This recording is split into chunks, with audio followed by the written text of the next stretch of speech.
key things that is emanating is a recognition of the present very difficult geopolitical context we are in. And of course, as the head of the WTO, I'm right in the middle of it. But one thing is very clear. Africa we really need to change our mindset. Access to aid, I think we can begin to think of it as a thing of the past. We really have to focus on two things: attracting investment and mobilizing our own domestic resources. And I think that is a theme that is running through almost all the meetings here at the AU. I think African leaders are recognizing that this is a challenge. But we can also see it as an opportunity. And again, I'm glad to say that it's emerging that, look, this could be looked at as an opportunity. This morning, we had a session with the Multilateral Development Bank Association of Africa itself, along with President Mahama. One of the things we talked about is how do we better mobilize our own resources on the continent to invest in ourselves. I pointed out that we have about $250 billion worth of pension funds resources on the continent, which we need to find a way to tap. First, the pension funds need to look at their regulations to see how they change it so that they can invest more on the continent rather than investing more outside. And pension funds from South Africa is the biggest, but you have South Africa, Nigeria, Kenya, Morocco, Botswana, Namibia, so many countries. When you start totaling the resources, it's huge, hugely significant. 250 billion is the estimate that I have. We have these multilateral development banks like African Finance Corporation, Afrexim Bank is chairing the Association of African Multilateral Institutions. We need to capitalize them better. Instead of looking outside to see, oh, what can we get? We have our own institutions. The shareholders are the African governments. Capitalize them properly so that their balance sheet can expand. They have a combined balance sheet now of about 70 billion. But if you look at the $70 billion, but if you look at the needs we have for infrastructure alone, up to more than 200 billion a year. Pastor Matthew, good morning. Thank you for having you this morning. Good morning. Thank you for having me, the Waymaker. Yes, of course. Many of us will criticize Jonathan, that Jonathan give power easily is as a result of what we Nigerians are passing through today. ADB, his tool, the fourth, maybe peradventure, Buhari will have not been a president of Nigeria, not to talk of Tinubu, that have turned Nigeria upside down today. But the revelation that is coming from US right now, they keep up opening what happened before the election or that election in 2015, how Obama used all his available means to make sure that Jonathan did not win that election, because some were saying because he forced Jonathan to sign that gate into law. What do you have to say about this? Thank you for having me once more. I think an Obama is an embodiment of evil. And Obama is government of the United States of America was someone like from the pit of hell, because it was evident that an Obama wants a Jonathan out, simply because a Jonathan refused to go the evil way. And what is the evil way? Gay, lesbianism, transgender. Thank God somebody have come to America talking about Donald Trump to reverse all the evil Obama brought to America. And why America is strategic is America happens to be the police of the world. Anything that happens in America, you see it being replicated in different parts of the world. America is the police of the world. So if you have a bad influence in America, particularly when it comes from the government, it's going to be replicated in different parts of the world. And under under Obama, the government of the United States of America were using their influence in terms of the aid they will give to the people to influence and to compel countries of the world to go the wrong way, the evil way. Thank God we have seen someone like Donald Trump, who have said that going forward, that the only gender that will be recognized in America is male and female. And good thing, that is what nature recognized. That is what God himself recognized. So it was surprising, and it was like a dismay how America decided to go the evil way through the policy implemented by the devilish and demonic Obama. And recently, Jonathan have come out clearly to clarify that yes, that Obama actually wanted it out. Don't forget that on the eve of presidential election of that 2015, Obama addressed World Press Conference, where he specifically targeted Nigerian electorates, advising them to open a new chapter. You begin to wonder why this level of interference. You are a different sovereign state, Nigeria is a different sovereign state, simply because a man decided to go the way of God. You are now bringing your influence and power on the people, asking the people to open a new chapter, to vote out the government of Jonathan and vote in Buhari. And since Buhari came into power, after leaving power, Nigerians now see that Buhari's 8 years was like a waste. So for me, I think Obama's government in America was from the pit of hell. Thank God someone has come to reverse it. Okay, Obama regime was a pit of yeah, Pastor. People are saying now that people used to say the karma is real. It's like everything this APC government, what they did to remove PDP then and came to power, everything is now falling back at them now because as it is, we heard about this Binance man in Nigeria that was being frustrated in Nigeria. Right now, this guy is exposing a lot of secrets in America. I think it's very clear because from what I have currently, the man, Gabayan, is making it very clear that Nigerian government under APC, under Tinubu, distorted facts. And the man have challenged everybody to come and perhaps bring evidence to challenge him whether he's right or wrong.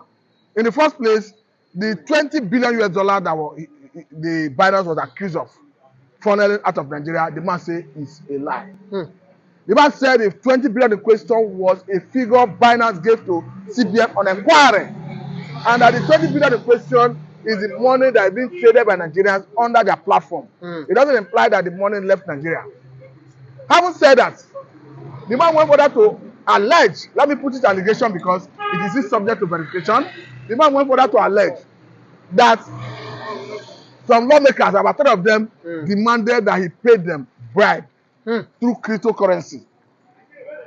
Though, according to the man, he never paid. And recall that at the point, it was alleged that one of those Binance directors, executive, escaped from lawful custody. But the man is equally alleging that the man they are alleged to have escaped from lawful custody may have paid money to lobby his way, exposing Nigerian system, Nigerian government personnel to corruption. And the man is challenging everybody he's mentioning to come forward with evidence if they say he's telling lie. The man even took on Nigerian National Security Advisor, talking about Nuhu Ribadu, that Nuhu Ribadu overestimated himself in the international level. That even the reason Tinubu could not meet Joe Biden when they went for hunger, UN General Assembly last time, was because Ribadu messed up the whole thing. That Ribadu met with the then US National Security Advisor, overestimated himself, overrated himself. As such, he jeopardized the opportunity of a Tinubu meeting with Joe Biden. So I think if Nigeria is a state society by now, we should be seeing a serious investigation to unravel what actually transpired, whether actually the man is saying the truth or he's making a wrong allegation against Nigerian government officials. Pastor Matthew, once again, Biafra all over the world, they are jubilating now because we thought maybe probably because of the hatred Buhari government have against the IPOB that make him to proscribe IPOB as a terrorist organization. But we are shocked when under this Tinubu government, they also do the same thing that a terrorist is IPOB is a terrorist organization. Yes, recent now during this Donald Trump cabinet now, I just watched the video this morning. They've come out and named people who are sponsoring Boko Haram, Al-Qaeda, the rest of them, that the money that the US are giving to Nigerians, they are indirectly channeling it to sponsor these terrorists, this Boko Haram, the rest of them in the north. I think the revelation came from a US congressman talking about Scott Perry, who alleged that the United aid that comes to different countries is being used to sponsor terrorism. He mentioned Al-Qaeda, he mentioned Boko Haram. Of course, the one that concerns us is Boko Haram. And the point is, it is not yet clear how the money is being diverted or how the money end up being used to sponsor terrorism in Nigeria like Boko Haram. But the point is, all the aid coming to Nigeria or rather Africa, through the United States of America or other world developed countries. I am not even surprised or I'm not against America stopping such aid. Because for me, such money do not get to the target audience or the recipients. It ends up being mismanaged. If they could mismanage the budget that is their budgeting for developmental project in the country, who says they cannot misappropriate, divert the money that is meant for maybe aid from outside country?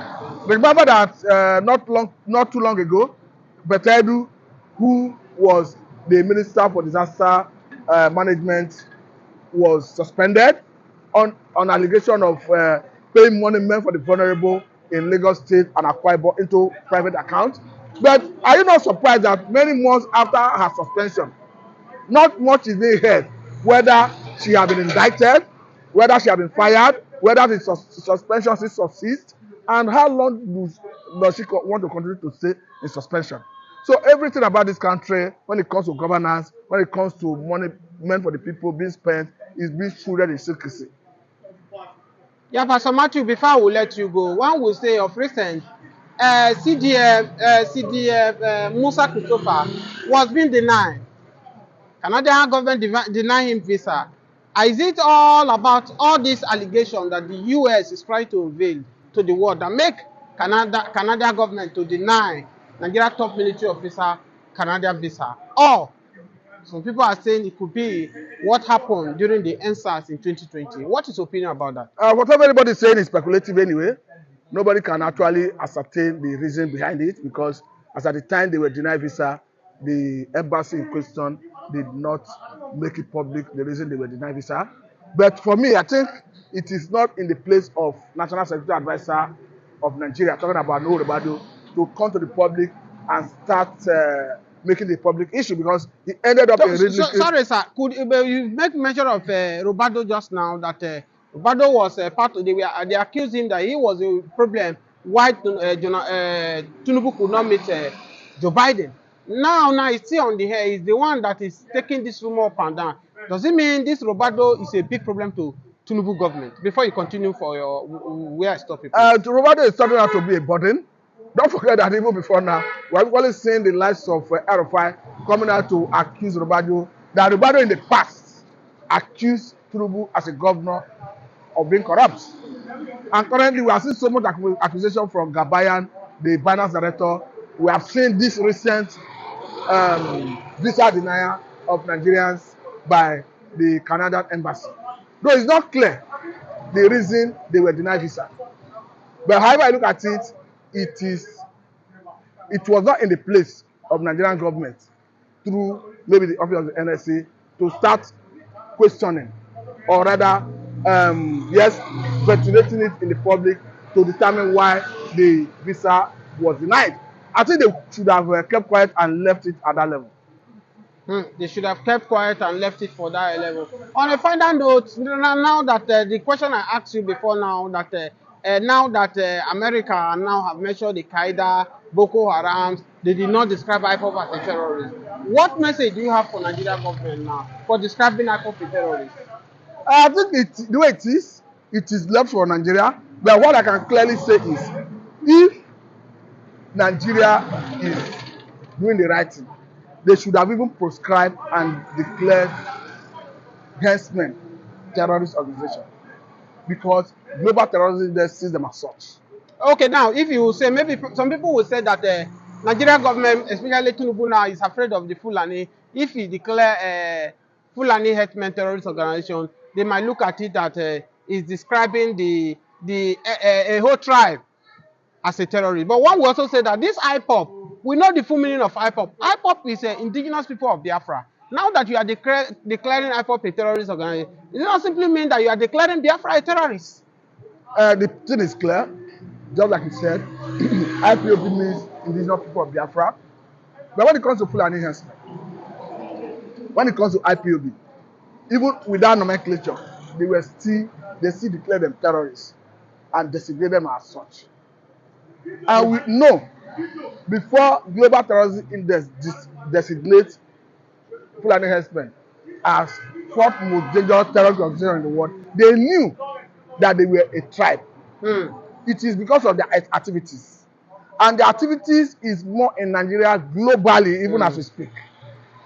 So for the fact that the bodies like UN, European Union, a country like United States of America, UK, Canada, Russia, did not see IPOB the way Nigerian government sees them, tells you that Nigerian government is wrong. Thank you so much, Pastor Martin, for having you this morning. Viewers over the world, thank you so much. This is the Waymaker TV.